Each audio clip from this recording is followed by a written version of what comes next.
हल्ला नहीं करेंगे। इधर देखिए, लिखिए जंतुओं में परिवहन, लिखिए टॉपिक लिखिए ऊपर में, जंतुओं में परिवहन। तो लिखिए उच्च कोटि के जंतुओं में विशेष प्रकार का परिवहन तंत्र होता है। उच्च कोटि के जंतुओं में विशेष प्रकार का परिवहन तंत्र होता है बाबू, परिवहन तंत्र होता है, प्रकार का परिवहन तंत्र होता है जो ऑक्सीजन, हीमोग्लोबिन, कार्बन डाइऑक्साइड, जो oxygen, haemoglobin, carbon dioxide, comma देते जा रहे हैं ना, कार्बन डाइऑक्साइड, हार्मोन एवं उत्सर्जी पदार्थों को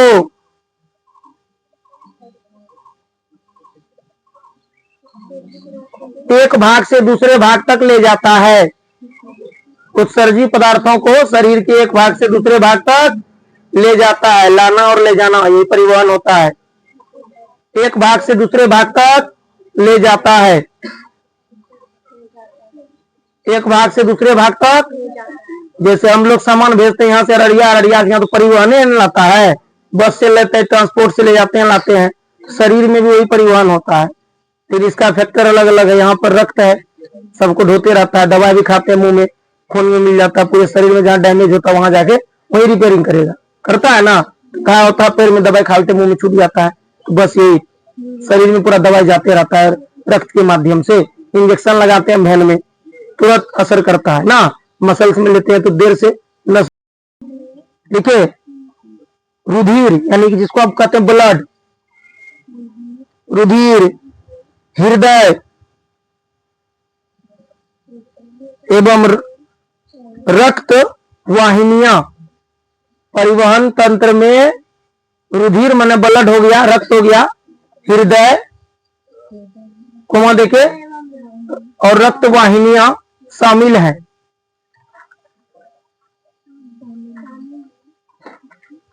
ठीक है, फुल स्टॉप। तो ये तीन चीज होता है, चीज है। जैसे हीमोग्लोबिन किसमें होगा जी, ऑक्सीजन से मिलके क्या बनाया, ऑक्सी हीमोग्लोबिन, वो अभी उसी के माध्यम से पूरे शरीर में दौड़ते रहता है। कुछ बंद हो जाए दम घुटने लगेगा, सही बात है ना। क्यों जी, ऑक्सीजन जाने से अगर रोक दिया जाए शरीर में तो क्या होगा, सेल को ऑक्सीजन मिलना बंद हो जाता है, दम घुटने लगता है। कार्बन डाइऑक्साइड ज्यादा चले गया तो भी दम घुटेगा आपका। ठीक है, आइए अब रक्त के बारे में, रक्त परिवहन तंत्र।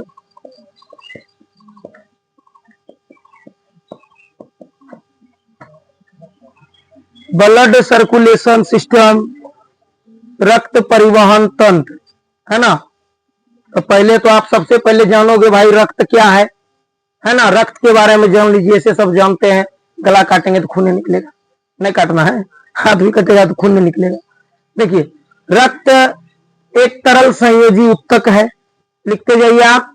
रक्त एक तरल संयोजी उत्तक है। कोशिकाएं कहलाती है जो आयतन के हिसाब से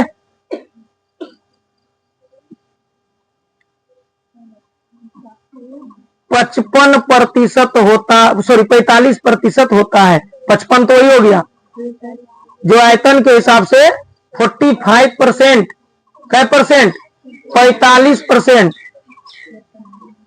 45% होता है, हो गया। 55 और 45 को चला ऐड करोगे 100 पूरेगा। 55 45 100 होगा कि नहीं। ठीक, रक्त की सब चीज से बना होता है। रक्त में क्या क्या पाया जाता है, हेलो आर यू राइटिंग, लिखिए रक्त। ठीक है, ये दो प्रमुख घटक होते हैं।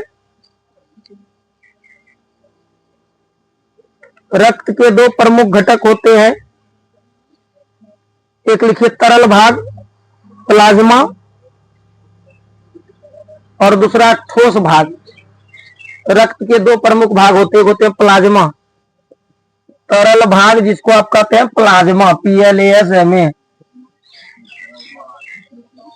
प्लाज्मा लिखे। रक्त में क्या होता है? प्लाज्मा होता है। दूसरा होता है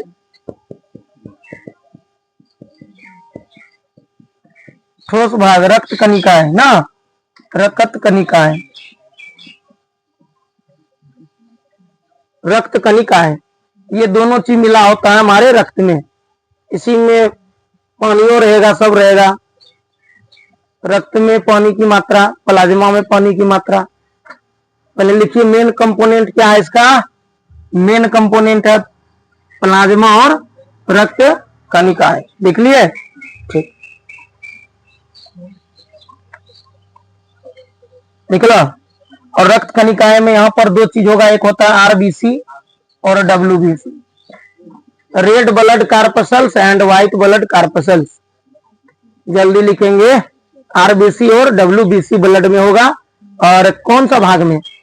कौन भाग में? ठोस भाग में, कण के रूप में, कणिका। और एक तरल भाग होगा जो प्लाज्मा होता है, हल्का चिपचिपा होता है, पीले रंग का हिस्सा होता है, टोटल आयतन का 55% होता है, उसको हम कहते हैं प्लाज्मा। 55% टोटल वॉल्यूम का नहीं है। इसकी प्रकृति क्षारीय, इसकी प्रकृति क्षारीय निकलो होती है, जिसका pH मान 7.4 होता है, 7.4 होता है।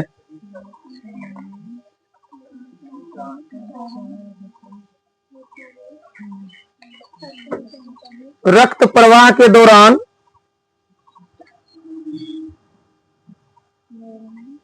शरीर के ऊतकों का संयोजन करता है। रक्त प्रवाह के दौरान शरीर के ऊतकों का संयोजन करता है, इसलिए इसे तरल संयोजी ऊतक कहते हैं। प्रवाह, रक्त प्रवाह के दौरान शरीर के ऊतकों का संयोजन करता है, इसलिए इसे क्या कहते हैं? तरल संयोजी ऊतक कहते हैं। ऊतक,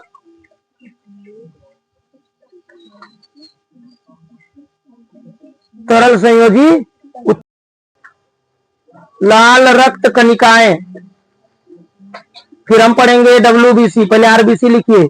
लाल रक्त कणिकाएं,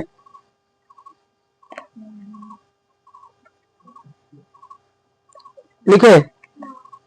रक्त में पाए जाने वाले विशेष प्रकार का हीमोग्लोबिन वर्णक, रक्त में पाए जाने वाले विशेष प्रकार का हीमोग्लोबिन वर्णक जो लिखे लाल रंग का होता है, रक्त में पाए जाने वाले विशेष प्रकार का, रितेश लिखिए, हीमोग्लोबिन वर्णक जो लाल रंग का होता है, RBC कहलाता है।